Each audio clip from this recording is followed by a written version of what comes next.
Well, Christie Sides officially knows where her bread is buttered. She took to social media saying this is unacceptable, WNBA. When will the consistent complaints be heard? Something has to be done. It was also the Fever GM who had something to say. This is Lynn Dunn saying there's a difference between tough defense and unnecessary targeting actions. It needs to stop. The league needs to clean up the crap. That's not who this league is. And here was Sides after the game. Gotten to the point where she's accepted those are going to happen, but what needs to be better done to protect her, to because we've seen those game in and game out right now.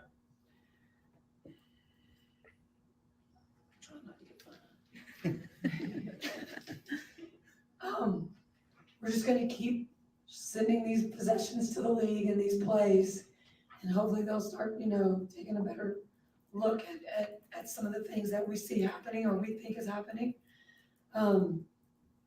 Just more happy that Caitlin handled it the way she did.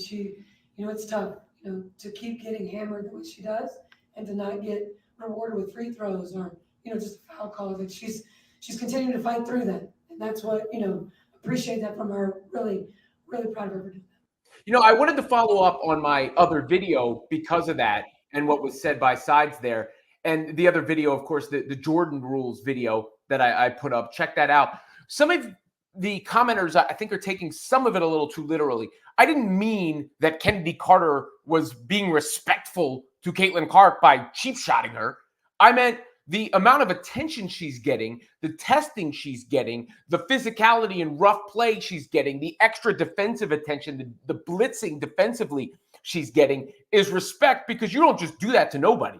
And to be in people's heads like that, whether it's intended or not, there's maybe respect isn't the right word there, but I think you get the point. And I hearken back to the Jordan rules and the Bad Boy Pistons because he went through that, maybe not as a rookie, but he didn't hit the NBA with that sort of hype as a rookie. Now, there's a line, and for one, the officials need to call it when Clark is hacked inside, and two, other women in the league should not be taking flagrant cheap shots at her. Like, we all get... Look, I see a lot of takes out there flying as well, like Caitlin is the one who's getting everybody paid and has brought this exposure to the league. Why do they hate her so much? I agree that Caitlin is the explosive driving force behind the attention in the WNBA and women's basketball as a whole. That's why I'm sitting here talking to you right now, right? Like, I agree with that. The WNBA was on a nice trajectory before Clark, but this is the explosion. This is the explosion. And that's, there's all these other facts. People always want to talk about all these other reasons and things. I think it's just Clark is a dynamic player, and that has captured the imagination more than anything else.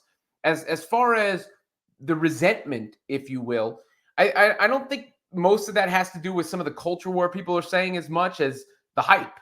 There's just a lot of hype around Caitlin Clark.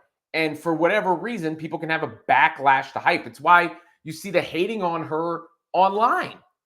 It's why you see, people pointing out turnovers all the time. When, of course, she's going to have turnovers. She has the ball all the time. And she's being blitzed all the time. And she's a rookie. She's a rookie. And you can sort of sense that disdain from Kennedy Carter in the postgame when she was asked about her shoulder check to Caitlin Clark. Here's what she said in that moment right afterwards. Kennedy, on the play before bumping in with Caitlin, it seemed like she turned to you a little bit after the Fever I score. answered no Caitlin Clark questions. Did she say anything to you? I don't know what she said. What'd you say to her? I didn't say anything. That's enough. Kennedy, on the play before. Teresa Witherspoon said that's enough, so she's sticking up for Carter there. Look, I think, is there a hint of, or a tinge of, or even outright resentment from some women in the sport? I think there has to be. You could see some of the way things are answered, and I think that's mostly due to all the attention being paid to Clark when other women have worked really hard to get where they are. But that's not rational anyway, and it's misplaced because everybody brings up the charter flight thing too, but that's true. The biggest reason for the charter flights is Caitlin Clark, but all those things, the reason I'm following up on the previous video is because I think this is going to make Caitlin Clark better. To go through these trials and tribulations, to be able to go, because she ain't complaining. I mean, she said she was hammered. She said that. But like Sai said, Clark just keeps going through it. She is tough. She doesn't need to be protected by or coddled in any way because she's got it. Now, the league needs to make sure things don't get out of hand. The officials need to call the right calls. They need to call flagrant fouls. They need to throw people out of the game. And some of her teammates need to step up too. You know, the teammates need to come in and be physical because you do that to the wrong player, you know, most times one of their team, you know, people have referenced Draymond Green and what Carter did as a Draymond Green play. Draymond would be there to protect Steph.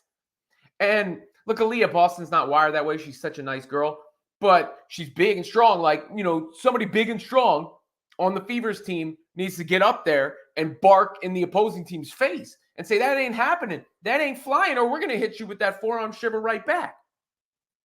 But, you know, I don't want my previous comments misconstrued at all. What I was saying is Michael Jordan, you know, famously went through that with the Pistons. Jordan rules, physicality, all that stuff. And when you can't beat somebody traditionally, you try and get in their head. And that's part of what's going on. There's a lot of factors that are going on here. But I think the best thing is the Fever won the game. They finally won the game. And they looked a lot better in doing so. And again, Caitlin is just going through it, pushing through it. So ultimately, I think the story is going to be better because of this, the adversity that she's had to go through, the tests that she is going through and passing with flying colors.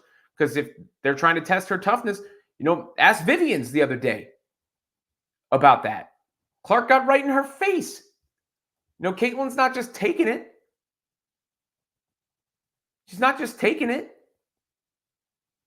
So, I mean, that's what I meant by the respect is the extra attention. She's being blitzed more defensively than any other entire team in the WNBA. And she's being tested because they know about her. You know, trust me, rent-free, right? In a lot of heads right now. Rent-free in a lot of heads. And then just like the discussion and back and forth, I don't know if I've ever seen anything like it. But ultimately, we're seeing now, I want to see her teammates step up for her, but Christie Sides, for any questions, and look, there's questions about her coaching and everything, but any questions about whether she has Caitlin Clark's back, I think whether she did or not at the beginning, she's realizing now this is her meal ticket, right? This is her future in the league. So she did at least step up, as did the GM of the Fever.